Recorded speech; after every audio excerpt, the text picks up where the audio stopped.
Good morning, I'm Ed Lingao. It is Monday, the 17th of March, bringing you Morning Matters because your mornings matter.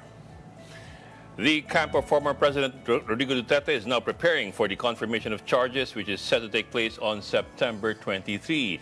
And expected to join his counsel is British-Israeli lawyer Nicholas Kaufman, along with former Executive Secretary Salvador Mitaldea, former presidential spokesman Harry Roque, and VP Sara Duterte. Let's get more details from Gretchen Ho, who joins us live from the Netherlands. Gretchen, guten Morgen. I don't know if that's how you pronounce it. Good morning to you. Guten Morgen. Good morning to you from here at The Hague in Netherlands. A good Monday morning to everybody watching over at the Philippines. The defense team, as you mentioned, is taking shape for former President Rodrigo Duterte for his defense in the International Criminal Court, and leading that is Attorney Nicholas Kaufman, a seasoned international lawyer whom the Vice President met over the weekend. And also part of that team is Attorney Harry Roque, who has been missing from Philippine shores, possibly being part as a support lawyer. Here's my report. Ako po, ang pangako ko, hindi ako aalis ng Netherlands na hindi kasama si Presidente. Those were the words of Attorney Harry Roque in a protest rally at The Hague in Netherlands, with supporters of former President Rodrigo Duterte from different parts of Europe in attendance. Roque, who has been missing for months, surprised many when he suddenly resurfaced at The Hague. Aampunin niyo ba ako? Ang hindi alam na mga bangag dito sa Europe, bayo wala ang kapangyarihan mo. Dito sa The Hague, ito ang sentro ng karapatang pantao. Net-net mo, hindi mo ko makukuha dito. The former presidential spokesperson, now a fugitive according to the House of Representatives, faces an arrest warrant issued in September 2024 for contempt after failing to submit financial documents linking him to Pogos. Roque, who once celebrated the Philippines joining the ICC in 2011, is now questioning the jurisdiction of the court. Bakit kinakailangang mga dayuhan ang maghusga sa isang Pilipino sa krimen na nangyari sa Pilipinas? Ang sabi nga ni Presidente nung siya'y hinuhuli, mas ninanais kong mamatay kesa husgahan ng mga dayuhan. And he will get to do so formally if he is approved as legal counsel to former President Rodrigo Duterte, who is now a suspect before the ICC for crimes against humanity of murder, torture, and rape. According to Vice President Sara Duterte, they've gotten the services of British-Israeli barrister Attorney Nicholas Kaufman to lead their defense. Attorney Kaufman, a veteran international lawyer, has handled high-profile cases, including former Congo Vice President Jean-Pierre Bemba and Central African Republic Minister Maxime Mokom, both charged with crimes against humanity in the ICC. Bemba was in prison for 10 years, 8 years awaiting trial and verdict, and 2 years upon his conviction. His conviction was overturned when a judge decided that he could not be held responsible for the actions of his men. Kaufman is a trial lawyer who specializes in litigation, crisis public relations, and reputation management. Joining Kaufman in Duterte's defense team is former Executive Secretary Salvador Mitaldea, who had already been recognized as his legal counsel. Attorney Harry Roque, who is an ICC list counsel, known for his work on human rights and international law. And Vice President Sara Duterte, who has declared her intention to stay with her father's legal team as long as there is no other family to replace her at The Hague. On the other side of the fence is British-Pakistani Karim Khan, appointed chief prosecutor of the ICC in 2021 for a 9-year term. He has led probes into the Taliban and Islamic State in Afghanistan, Russian President Putin for alleged crimes in Ukraine, and Hamas and Israeli officials over the Gaza conflict. The confirmation of charges hearing is set to take place in September 23, 2025, and the defense has hinted questioning the jurisdiction of the ICC as well as the mode of arrest. And in the confirmation of charges, they will establish that there really is probable cause and that there really is jurisdiction. I will also bring the issue of the illegality of the arrest, of the former president. Yes. That should lead to the court losing its jurisdiction. And I would be citing case law from the Constitutional Court of South Africa that an illegal arrest is sufficient to divest the court of jurisdiction because you cannot right a wrong by the commission of another wrong. And we got to talk to Attorney Harry Roque and ask him how long he plans to stay here at The Hague. And he said it will be indefinite. As long as this is happening, he will be here. And definitely one of the strong voices leading gatherings here in Netherlands. So that's not the last of it. There will also be a meet and greet with the Vice President this coming March 23. And we're expecting something big happening at March 28, the birthday of the former president. That will be celebrated here in the Netherlands. But apart from that, later tonight, there will be a prayer vigil for victims of extrajudicial killings that will be happening in front of the ICC headquarters. So a show of force all over here at The Hague in Netherlands. Ed? Well, of course, Gretchen, Harry Roque is being sought here in the Philippines, specifically by the Senate. I'm wondering if that in any way will affect his chances of being approved as part of the legal team in the Netherlands for former President Duterte. Actually, tinatanong nga natin kung kasama ba siya doon sa legal team na yon. Hindi pa tayo mabigyan ni Attorney Harry Roque ng definite answer. Lagi niyang nababanggit na may team na nag-handle kaya hindi na siya makapagsagot. That's why when we ask about the next steps when it comes to the case, will they, for example, challenge jurisdiction before the confirmation of charges hearing on September 23? Sabi niya, hindi siya makapag-comment kasi meron ng team na nag-handle. So I guess he is also giving way to the lead counsel to be the voice for that. But as to his formal appointment as part of the legal counsel for the former president, in this case, we haven't gotten confirmation yet, and we'll be waiting for that this week. Do we know when VP Sara Duterte is coming back to the Philippines? Ang sabi niya, Ed, hindi siya uuwi sa Pilipinas hanggang sa may pumalit sa kanya na next of kin. Siya lang daw kasi yung may Schengen visa sa ngayon. Siya rin ang lawyer, so binubuo niya itong legal team ng kanyang tatay. Pero pinauuwi na nga siya ni Pangulong Duterte, ni former President Duterte, dahil nga ayaw nga ipaiwan sa kanya yung Pilipinas, but she has insisted that she will not leave without a family member around. Mm-hmm. One more question for me. I'm not sure if you have the answer for this, but let me try anyway. The lead counsel of the Duterte group, Mr. Kaufman, Attorney Kaufman, well, it does seem like he has a lot of experience in handling crimes against humanity before the ICC. In fact, from how it looks like he's the only one in the team with any experience in handling cases like these. I'm wondering if his experience was with the defense or the prosecution in the two cases that you cited of him handling former African state leaders in issues of crimes against humanity. Dito kay Vice President Bemba, ang interesting doon, defense siya noon, ano? Tapos ito si Bemba, kinulong siya ng mga 10 years. 8 years siya nag-aantay for the trial and for the verdict. And when he was convicted after 8 years, he served his conviction for 2 years bago siya nagkaroon ng reversal of the conviction. The judge ruled in the appeals portion that he could not be held responsible for the actions of his own men. So very, very interesting case. Actually, I think it merits a deeper look into that. There were also arguments on having a fair trial, on having enough evidence. So I guess when Attorney Harry Roque spoke about jurisdiction and about questioning the mode of arrest, there is merit to that in trying to say that the ICC has no jurisdiction because this is the mode of arrest that was done. Meron siyang tinitignan daw na South African case na gagawin niyang similar dito kung siya ay mabibigyan ng pagkakataon to build that case.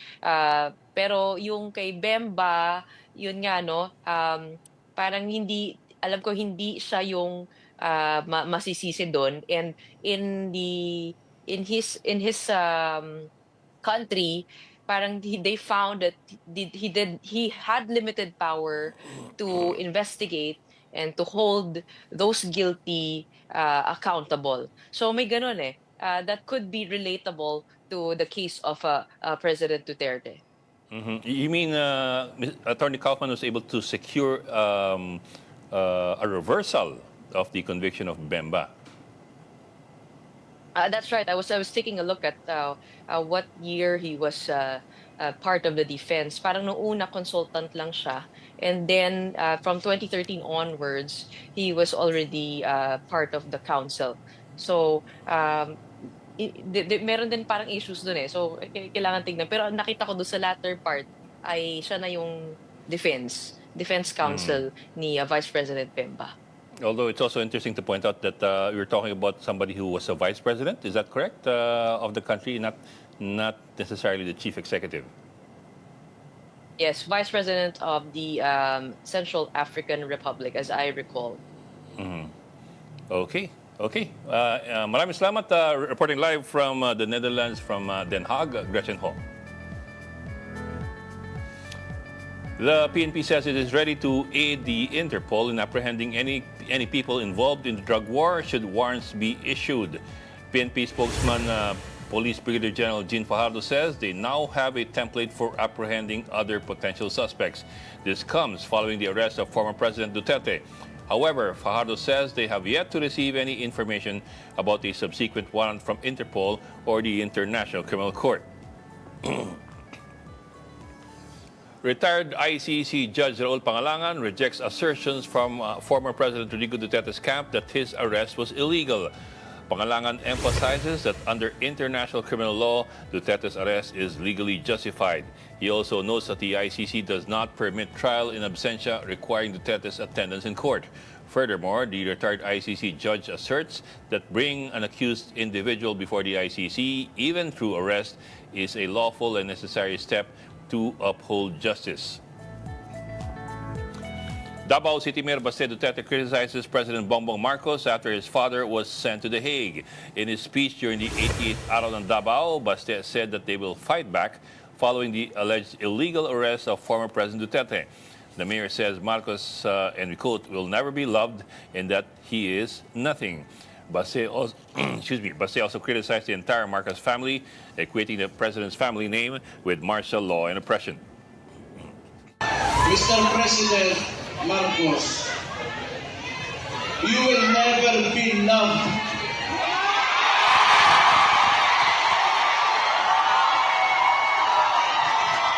Especially to us who are calling out Rudy Duterte's name, you will never be loved, Mr. Marcos.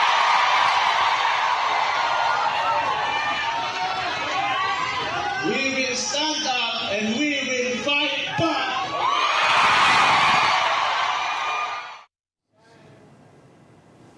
Supporters of former President Duterte gathered at Taliwasang Bonifacio in Manila for a prayer rally. Wearing green and white shirts and carrying Philippine flags, the attendees demanded Duterte's release following his arrest by the International Criminal Court.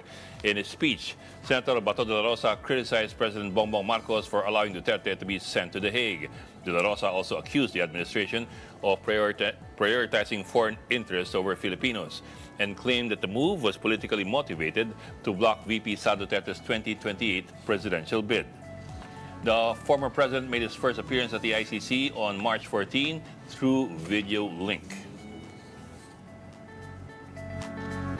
As we know, the Supreme Court has denied the immediate temporary restraining order on the arrest of former President Duterte. What's the next plan of their camp? And to answer that and more, we have on the line Attorney Israelito Torion. Sir, magandang hapon. I'm sorry, good morning. Good morning, Attorney Torion. Hi. Good morning. Good morning, Good morning, sir. Kumusta Thank you for kayo? joining us. Kumusta po kayo? I understand you've been really tired for the past few days. Yes. Pero at least nakatulog na ako ngayon, medyo konti. Okay, good to hear, sir. Sir, I understand that you filed a supplemental petition for motion for reconsideration with the Supreme Court after the Supreme Court earlier decided at least on the immediate issuance of FATIA-RO. Could you tell us more about that? What is in that supplemental petition that makes it different from the first one? We actually filed a supplemental petition with motion for reconsideration where we argued why there is clear and mistakable right on the part of the petitioners to file that petition, and we cited the fact that President Rodrigo Duterte is the person who is the subject of arrest warrant, so therefore he had the requisite legal personality to question that arrest warrant on the ground that it violated Article 59 of the Rome Statute in relation with Articles 8 and 9 of the Universal Declaration of Human Rights, Article 9 of the International Covenant on Civil and Political Rights, as well as the pertinent provision on the comprehensive model of law which implemented the Rome Statute. And in addition to that, since there is still a pending warrant of arrest, if indeed there is such, then Senator Ronald De La Rosa has the requisite legal personality to question the continued cooperation on the part of the government authorities, knowing that Philippines has already validly withdrawn from the operations of the Rome Statute, and therefore he had the requisite legal personality to question such continued involvement on the part of the government authorities. And we likewise argue therein that the case is still not moot and academic, on the ground that the Supreme Court can still order the respondents to make the proper representations with the ICC, questioning the illegal arrest made by invoking the leading case of the prosecutor versus Dragan Nikolic, where in that case also the ICTY had the occasion to rule that if there was grave violation of the human rights, if the accused was subjected to inhumane treatment and cruel treatment, then the jurisdiction of the court which issued the warrant is effectively ousted. We likewise argued that the claim that there was compliance with Section 17 of Republic Act 9581 has no basis, because the surrender, if you have to term it at that, has to follow either our extradition laws or which was not followed in this case pursuant to PD 1069, or it follows Article 89 of the Rome Statute, which likewise mandates that the national law of the accused has to be followed in cases of his arrest, which in this case Rule 39 Rule 39 Section 48 was not followed, and he was not granted his constitutional rights to question the validity of the arrest, or whether or not there was respect of his human rights when such was served against him. Yes, sir. Sir, I'll zoom into the issue of whether or not it's moot and academic. I've seen some of the opinions being bandied around that it might be moot already. It might be moot already because Yes. now, to begin with, the Philippine government has no authority or jurisdiction to ask the ICC or to order the ICC to return the former president. So, what do you think of that, sir? Insofar as that argument that the Philippine Supreme Court has no authority to order the ICC to release the FPRRD, that is valid, but the Supreme Court can order the government authorities who illegally, extraordinarily rendered President Rodrigo Duterte to the ICC. They can be required via preliminary mandatory injunction to make the proper representations or manifestations with the ICC as to why his rights under Article 59 was not followed, as to why UDHR, Universal Declaration of Human Rights, Articles 8 and 9 was not followed, knowing that we recognize Pacta Sunt Servanda, as to why Article 9 of ICCPR was not followed, as to why the comprehensive model law was not followed, as to why Rule 39, Section 38, Section 48 was not followed, that any foreign judgments have to be confirmed first before a regional trial court before it can be given effect here in our country. They can be required to do such manifestation before the ICC, and accordingly, there is also this question insofar as Senator Ronald De La Rosa is concerned, and therefore the case insofar as Senator Ronald De La Rosa is concerned, it is not yet mooted because the warrant of arrest has yet to be issued against him, and therefore there is still justiciable controversy insofar as Senator De La Rosa is concerned. And besides, there is this symbolic function on the part of the Supreme Court. In David versus Arroyo, the Supreme Court clearly said that when the matter is of transcendental importance, then it has the authority and the jurisdiction and the power to rule on such question. And if the case is capable of repetition, without the Supreme Court can rule on such issue. And even in Angara versus the Angara case, likewise squarely falls on this issue because it can guide future actions insofar as arrest warrants by a foreign court is implemented here in our country. Sir, I can understand what you're saying about the case of Bato de la Rosa because that's for future reference, kumbaga. If any ruling is made by the Supreme Court with regard to this, then that would definitely affect whatever happens to Senator Bato de la Rosa. But sir, what you were saying a while ago about the Supreme Court hopefully ordering the Philippine government to make representations with the ICC. But even then, that's only making representations. We cannot, I suppose. Note, sir, in the prayer, I have 4 prayers in the petition. One of the prayers is the prohibition on the part of the government for continued cooperation with the ICC. Insofar as the Duterte case, then the Supreme Court can tell the government authorities, hey, we already withdrew from the Rome Statute, so therefore you should not anymore provide evidences, you should not anymore provide any link whatsoever with the ICC, you should not anymore cooperate with further. So this is a matter which is still justiciable. And besides, in the number second that I prayed likewise, and third, there has to be a definite judicial declaration here in our country that we should no longer cooperate. Because under Article 127, Paragraph 2, the matter under consideration refers to judicial consideration. That there has to be pre-trial chamber order that orders such investigation. In this case, we withdrew from on March 17 of 2019, and the pre-trial chamber only ordered the investigation on September 21 of 2021. Whose fault is this? It's on the part of the Office of the Prosecutor because they allowed the matter to lapse after March 17 of 2019, where the effective date of our withdrawal took effect, and they only filed for a preliminary investigation, order of investigation on May 24 of 2021. So clearly, there is no more jurisdiction on the part of the ICC, and they cite Burundi case. I studied the Burundi case. This is a 2017 case.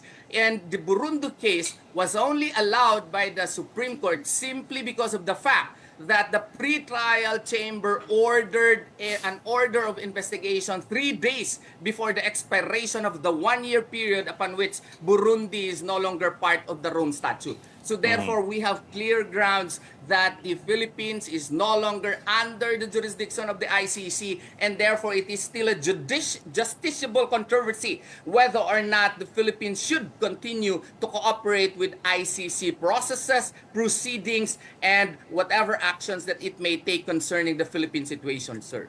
Yes, sir. Sir, you mentioned a while ago the use of RA 9851. Yes. And if I'm getting you correctly, I get the impression that you're saying that the word surrender can be taken to mean or should be taken to mean a form of extradition. Did I get you right, sir? No, because ang problema lang kasi nitong ating mga ibang kaibigan, sinasite nila yung Section 17, hindi tinutuloy eh. Ang tingin ko kasi niyan, that is a form of an intellectual dishonesty. We should be clear to our people. Read the entire law.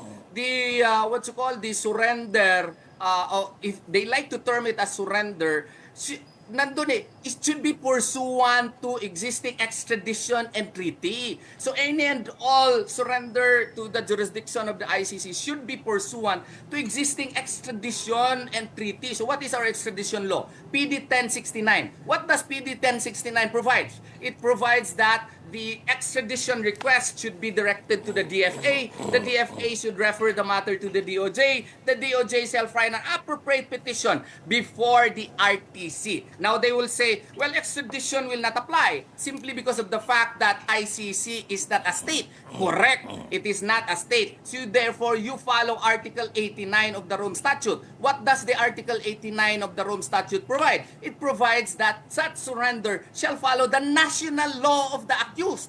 So if it is the national law of the accused, then you should have the foreign order or judgment validated via confirmation proceedings by the RTC. That's Rule 39, Section 48. So therefore, what should have been done before it was served upon President Duterte, they should have filed the appropriate petition for confirmation of a foreign judgment or order before they served it upon President Duterte. But this was not done. I do not know why our experts keep on citing only a portion of the law without fully stating the law. What I am saying is there is here a grave violation of the human rights of President Rodrigo Duterte. There was inhumane treatment and cruel treatment. So therefore, the scenario contemplated in Prosecutor versus Dragan Nikolic would apply, and such inhumane treatment, grave violation of the human rights would or can be used before the ICC during the confirmation proceedings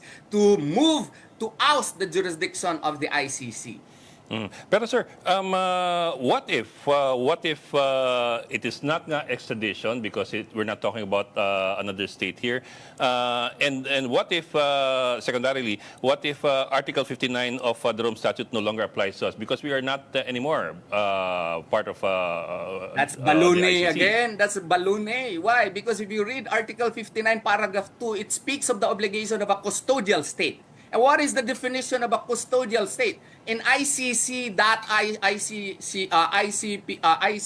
International ICRC-ICC Agreement Section 1. What is the definition of that ICRC-ICC Agreement Section 1? A custodial state is a state in which a person under a warrant of arrest issued by the ICC is detained while awaiting transfer to the seat of the ICC. A custodial state, therefore, is a country that has actual and physical custody over an arrested person pursuant to an ICC warrant, regardless of whether it is a state party or not. Okay? So, whether you are a state party, if you are the custodial state, then you have to bring him to the competent judicial authority. Kaya nga hindi ako nagpapa-interview before. Kasi nung in-answer ko yan, concerning a fellow dean of a law school likewise, that I cited that, nag-calibrate yung DOJ. Sila na daw yung, competent judicial authority. Since when has the Department of Justice become a court? It has, in their own department circular, they say that they are performing an executive function. Now they are the court already. And besides, sir, Pacta sunt servanda states that treaties shall be complied with in good faith. We are a party to the Universal Declaration of Human Rights. Articles 8 and 9 mandates that a person arrested should be brought to the nearest competent judicial authority or to a court. Article 9 of ICCPR, of which we are likewise a party, likewise states that he should have his case should be brought to the nearest court. Our own Rule 113, Section 4 thereof, if you serve a warrant, it has to be reported to a judge. A judge here does not contemplate an ICC judge. It has to be a Philippine judge, which therefore reinforces my position that Rule 39, Section 48 should have been applied. There should have been a petition for judicial confirmation of that foreign judgment or order, but this was not followed in the case of President Duterte. Usually, kalma po ako, sir, pero kasi itong kaso na kasi ito na PRRD, kung dibatihan tayo. Okay, I understand, sir. Pero sir, my last question, but in the end, sir, the Supreme Court found that your petition, at least your first petition, failed to establish a clear and unmistakable right for an immediate TRO. So in effect, Bale, you're also going against that he was still here, you tried to get a TRO. I and filed then a supplement to the petition. Yes, sir. Because ang nangyari kasi, sir, yung strategy namin, ako sana nun kay Senator Bato. Ang kakapal ng aming petisyon po, okay? Kagagaling ko sa Hong Kong, tumawag si Senator Bato sa akin the night before March 9. Bobet, may confirmation ako na meron ng warrant. Nag-usap kami ni Martin, okay, Delgra, by way of strategy. Ako kay Senator Bato, siya kay President Duterte na mag-file. And nung pagka 9 and 10, na-instructionan ako, i-include mo na kasi prepara na yung kay Senator Bato, i-change Yes, sir. mo Yes, lang sir. yung Yes, sir. first page and first page 5, ganon. So, I had to include President Rodrigo Duterte. If I will change some of the allegations, hindi na ako makafile ng kaso. So naiintindihan ko yung Supreme Court kasi we were racing against time. And in the 145 pages supplement to the petition, I clearly stated therein why there is clear and unmistakable right, because right in essay lang yan, tinuturo natin yan sa mga estudyante. How can there be no right of essay? Right in essay. Na siya yung dinadakip siya yung dinadakip. So, he had the right to question the manner of his arrest, not necessarily the legality of the warrant of arrest, even if he was not shown such warrant of arrest. He had the requisite legal personality po to question. Kaya nga doon sa sabi naman ng Supreme Court, the TRO is still open, no? It's still under the table. Kaya it became a hint upon me to file a very strong supplement to the petition. Nasubrahan ko nga 145 pages yung itinula ko doon na nag-withdraw ako ng maraming English po kaya para lang ma-prove na meron talagang right in essay po dito. Okay. Maraming salamat for joining us this morning, Attorney Israelito Torion, representing the camp of former President Duterte. And Bato de Rosa. Don't go away. We'll be right back with more stories after this break.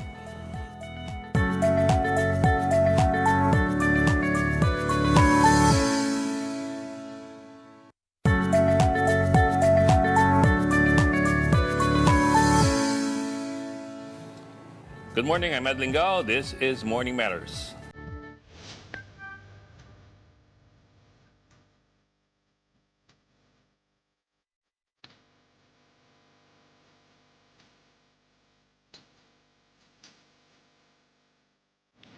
The ICC's charges against former President Duterte focus on only 43 specific killings out of thousands reported. And to provide insights, we are joined by Attorney Gilbert Andres, Deputy Executive Director of the Center for International Law, or Center Law. Sir, magandang umaga. Magandang gabi ata sa inyo dyan sa, I think you're still in Europe. Good morning, sir. Good morning, Ed, and good, really very early morning here in the Netherlands. Sir, let me start off with that. A lot of questions being raised by a lot of groups here in the Philippines as to why only 43 cases being cited, at least sa warrant of arrest. Some are saying na 43 lang, how could it be crimes against humanity? So, can you walk us through what exactly happened here and why the number 43? First and foremost, it's within the prosecutorial discretion of the Office of the Prosecutor as to which specific cases it will focus on. Secondly, actually, crimes against humanity, there's no really specific number. In fact, what's at issue in crimes against humanity is that there's a state policy or an organizational policy, and it resulted to a widespread or systematic attack. Now, what do we mean when we say organizational policy? That's a private organization, such as the DDS, of which Mr. Duterte was actually the head. And state policy, that refers to the term under which Mr. Duterte was the president of the Philippines. And according to the legal theory of the arrest warrant, because of the organizational policy of Mr. Duterte through the DDS, and his state policy as president, there was actually a widespread or systematic attack. And the number is actually irrelevant. What's relevant is that it's all across the Philippines, and actually there were patterns to the murders under the EJ, under the war on drugs. So that's the widespread and the systematicity of it. Mm-hmm. Well, I brought it up kasi there are those who are saying that the math of the anti-Duterte group daw is faulty. Kasi how can 43 be equal to thousands or 30,000 being killed in the drug war? Also, some of them were saying na 43 lang pala. So all this brouhaha daw over 43 people being killed, and some were even comparing it to yung Maguindanao massacre where you had 58 people dying. So what you're saying is basically some people are looking at it the wrong way. We're looking at a sampling rather than looking at the exact number of people who were supposedly killed in the Duterte drug war. Yes, Ed, kasi the Office of the Prosecutor cannot really present all of those 6,000 deaths that were admitted to have occurred during police operations. The prosecutor cannot also present all of those 50,000 to 30,000 CSO numbers. That includes also the vigilante-style killings. Hence, the prosecutor, in accordance with his prosecutorial discretion, will choose the emblematic cases that will exemplify the widespread or systematic attack against the civilian population. And indeed, the prosecutor here has decided that these are the cases wherein there is evidence that can be supported that will lead to a trial and hopefully to a conviction. Sir, a while ago I was talking to one of the lawyers of the Duterte camp, Attorney Israelito Torion. He filed last Friday. He filed a supplemental petition, a supplement to their petition for the TRO, which was earlier denied by the Supreme Court. Now they're arguing na government, it is not yet moot and academic because government can still be ordered by the Supreme Court to make representations with the ICC for the release or return of the former president as well. The government can be stopped from rendering any further cooperation to the ICC as far as Duterte is concerned. Your thoughts about that, sir? Well, number one, I think the Supreme Court will just have to refer to its previous rulings, especially the ruling in Senator Pangilinan versus Cayetano, which was a unanimous decision. In fact, it's also, I'm also a petitioner in that case, PCICC versus Executive Secretary.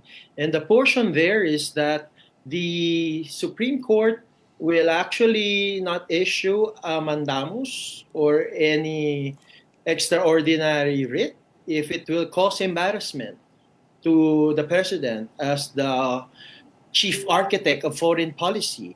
Because in fact, it's now a fact that Mr. Duterte is under ICC custody in the same way that when we filed our petition against the withdrawal with respect to the Rome Statute, the Supreme Court just actually cited the ICC saying that the Philippines was already withdrawn from the ICC. So I think the Supreme Court will just refer to its previous rulings wherein the Philippine president is chief architect of foreign policy. And number two, it will not issue any orders or judgment that cannot be enforced, because in this case, it cannot already be enforced because Mr. Rodrigo Duterte is already outside of Philippine territory. Sir, also still coming from Attorney Torion, he was saying that Section 17 of RA 9851 was not applicable in terms of the surrender of the former president to the ICC because it's either extradition or surrender. Extradition, in which case, should go to the rules of extradition under PD 1069, which means it would have to go through the local courts. And surrender basically the same thing. It would also have to go through the local courts. Citing, I think, Article 59 of the Rome Statute. Your thoughts on that, sir?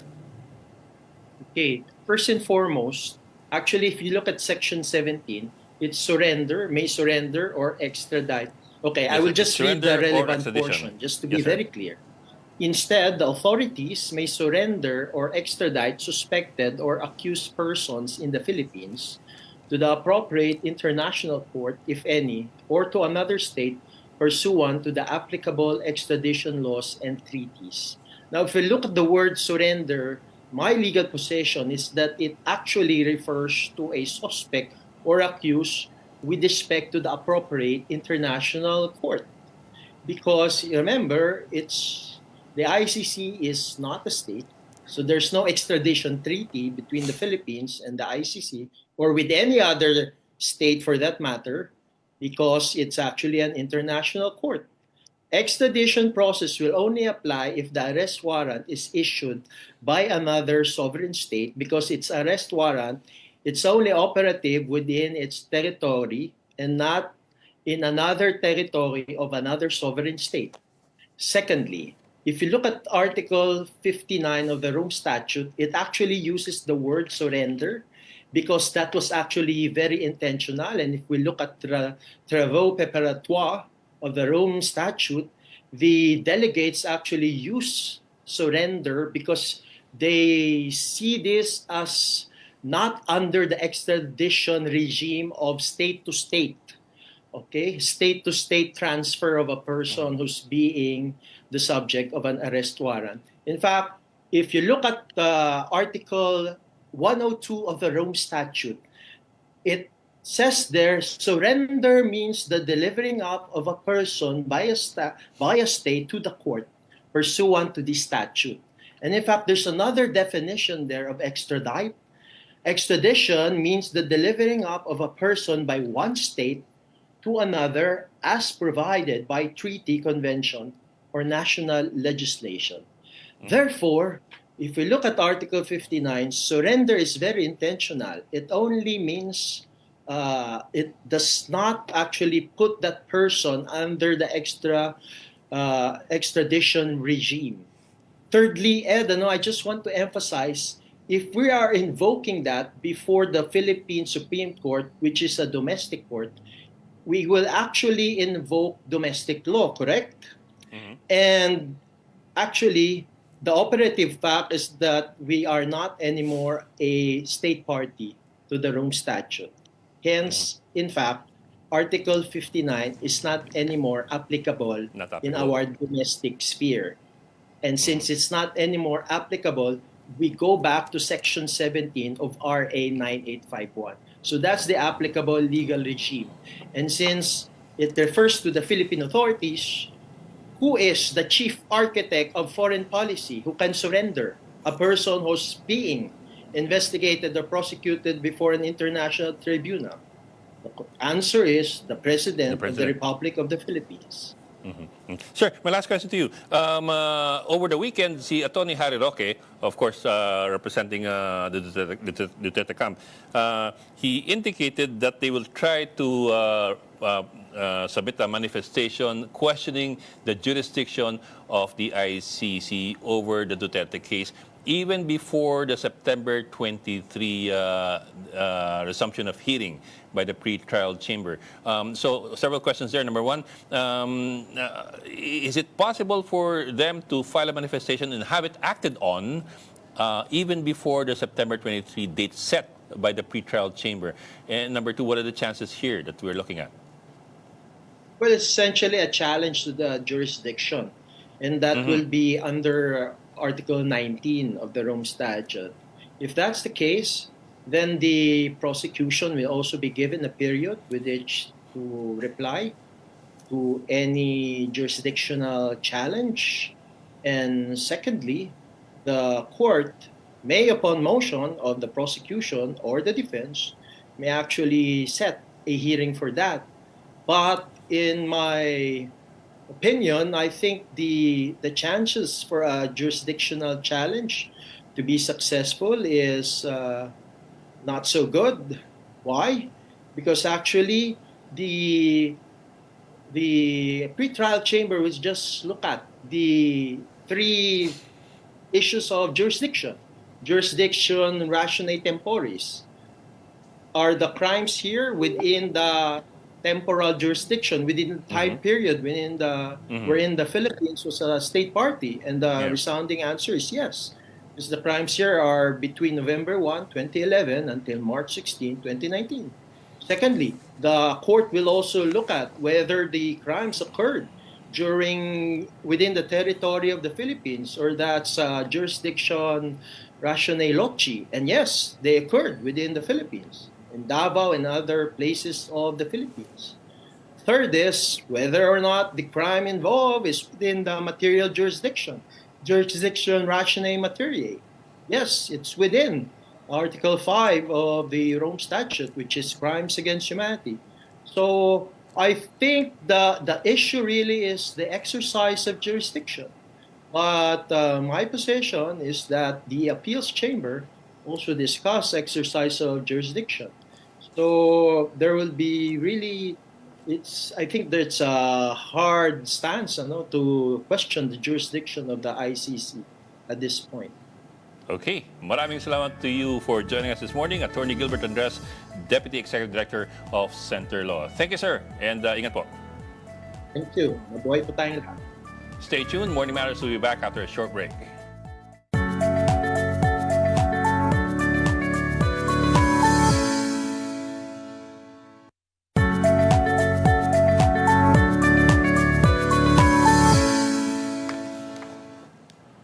Welcome back. You're still watching Morning Matters here in One News.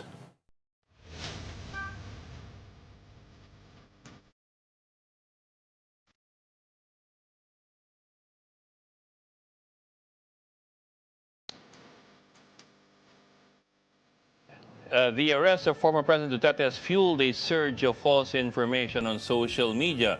One post claims that U.S. President Donald Trump signed an executive order for Duterte's release from the custody of the ICC.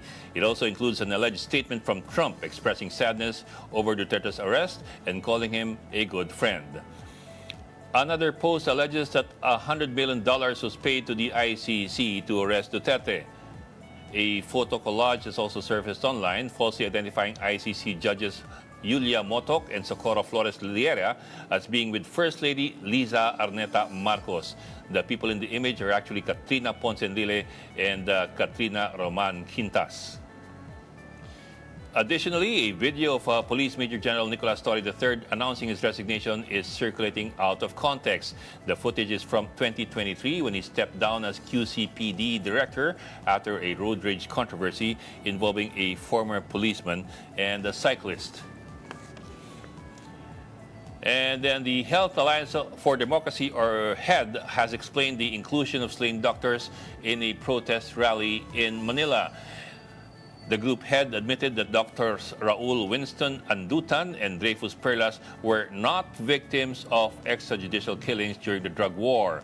They were murdered due to corruption-related issues, red tagging, and other reasons tied to the Duterte administration, the group says. The group apologized for any misunderstanding and said that they have already discussed the matter with the families of the doctors. However, Andutan's wife said they were not informed that they will use the photo of her late husband in the anti-Duterte rally. And to discuss these issues, we are joined by veteran journalist Vergel Santos of the Center for Media Freedom and Responsibility. He will also help us understand the impact of these false claims and how Filipinos can avoid being misled. Sir, magandang maga, and thank you for joining us this morning. Magandang umaga naman, Yes, sir. There you go, sir. Yes, sir. Sir, full disclosure lang, sir. I'm also with the Board of Trustees of CMFR. Just as a full disclosure. But sir, I don't know if it's been coming up on your feed, pero ang daming naglalabasan ngayon sa mga social media feeds ng mga tao with all these assertions and allegations, and a lot of them are turning out to be very colorful, very politically charged, but also very untrue. Have you also noticed that, sir, on your feed? Alam mo, Ed, there's a vacuum to be filled. So people will compete on how to fill this vacuum. And not only vacuum, by the way, there are a lot of utterances going in the air that in which the public is bound to be lost. Kasi hindi naman nila naintindihan yan no? Hindi nila malalaan. They won't be able to tell whether they are simply being confused or being lied to or being told the truth. So I think news people have a very challenging role to play in this case. And it seems to me the only thing to do, useful to do for news people, in order to make the public have a good understanding of the whole affair, is for them to stick to the facts. And in fact, there are enough facts out there to be collected in order to make the people understand what's happening here. But then, sabi ko nga, merong vacuum that is being filled, that merong air, there is air that is being filled with further air. So kawawa talaga yung publiko, hindi maintindihan yan. Yes, sir. Pero sir, noticeable, for example, in the case of itong supposed story by of U.S. President Trump signing an executive order for the release of Duterte by the ICC. I mean, anybody with any familiarity with the issues would know that that Trump would not have a. I mean, the U.S. is not even part of the Rome Statute, so that's quite a given. However, sir, the way that the story is written almost makes it look like it's a news story, almost like it's a wire story, except that it is not by a wire agency. So apparently, people can't tell the difference anymore where to source their news. If it looks like news, it sounds like news. Maybe people think that it simply is news, whoever posts it or whoever publishes it. Alam mo, Ed, ang test is whether it is sensible or not. Whether it was sensible for the President of the United States to issue an executive order, in favor of Duterte. These are the things. There was another story saying that the First Lady was, I think, arrested somewhere. It would have been in the papers if it were true. These are not sensible, ba? And I think the role of the media is to make people understand that on the face of these things, these are not sensible. And to stick to the facts. And what are the facts, Ed, that inform this case? One is that our own Supreme Court in 2021 ruled that our government was obliged to cooperate with the ICC. That was one. Two. It's Cayetano versus Pangilinan versus Cayetano. Now, the lawyers are telling the court now, you were wrong. The Duterte lawyers are now telling that same court that it was wrong. It was mistaken. Now, the other one is that in the first appearance of Duterte at the ICC, the court itself said everything was in order. The arrest, the flight, and all circumstances surrounding that. That was clear enough. That's a fact. So if you alone took those two facts, you will be able to explain to yourself that these people in this country have no way of enforcing any national jurisdiction over the case now that Duterte is in The Hague. It's simple, practical matter. That cannot be done. Everything has been done for him that could be done, and nothing else could be done. Now, apparently, certain lawyers of Duterte would like certain people in this country punished instead of working for Duterte's, because they themselves know that there is no way they can bring back Duterte at this time. So they just want certain people punished. Probably the policemen, government lawyers, and people like them. But that's about it. But those are beside the point now. We're past that. Yes, sir. So yes, we sir. should make people understand what applies and what does not. Sir, to your point a while ago that we just stick to the facts, but isn't that also part of the problem that people nowadays don't seem to know anymore where to get their facts from? I mean, some people think that whatever they see on their social media feeds are automatically facts so long as they agree with them. Well, I think news people should make them, should help them see what news or what utterances or what reports are sensible and what are not. And I think to a certain extent, like that can be done. If you told the people about the Supreme Court decision in 2021, I mean, that's easy enough to verify. And they all, I'm sure, many of them watched the night that Duterte was appeared in the International Criminal Court. And surely, all of them, because that was the high-profile point of the event, that the court declared that everything was in order, and therefore stop questioning the arrest, stop questioning the flight to The Hague, and stop questioning all the circumstances surrounding them. I think people could be made to understand that, because that's not very difficult to understand. Things become difficult precisely because we allow this bombardment of stupid contentions and fake news from all fronts. This is what. So I think there is a need for news people to shield the public from all these things by simply going to the relevant facts. Okay, sir. What would you advise the public to keep in mind as far as this? Because this is only the start of what can be a very, very polarizing, 6 months to 1 year. What would you advise people to keep in mind when they see, look, hear, read about this issue? I think they should. I am not telling them not to listen to all these lawyers, but they should themselves realize that they've been listening to the same things. You know, these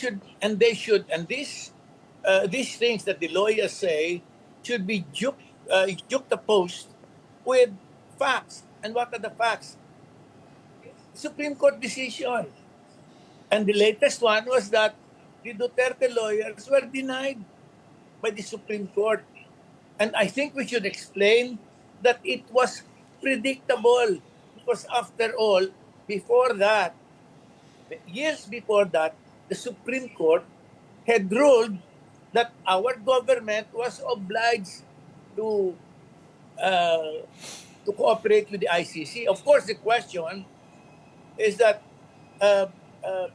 could the president have disobeyed the court? You know, the president did try to somehow not cooperate. Actually, the president simply passively cooperated because it was a matter of politics. The president did not allow those investigators from ICC any look at official records. But then those investigators didn't need them. They already had them, and they came for first-hand testimonies. So that should be explained to our public. That, of course, Marcos didn't need to do that. But he had an out when he said that if the case was coursed to the Interpol, he would not be able to do anything. You know, that was his out. Indeed, no? He gave the impression that his hand was forced. Otherwise, he would be eroding his own relationship with the Interpol, an organization, international organization, important to us. Those are the things that should be explained, Ede. But I don't see or hear those things pointed out at all. I cannot quite understand why. When the idea is to make the public understand, to be more clear on what's happening here. Okay, I'm afraid we're out of time, sir. But maraming salamat for joining us this morning and giving us your insights, veteran journalist Vergel Santos. Maraming salamat, sir. Salamat. And that's today's episode of Morning Matters. I'm Ed Lingao. We are One News, all sides, all the time.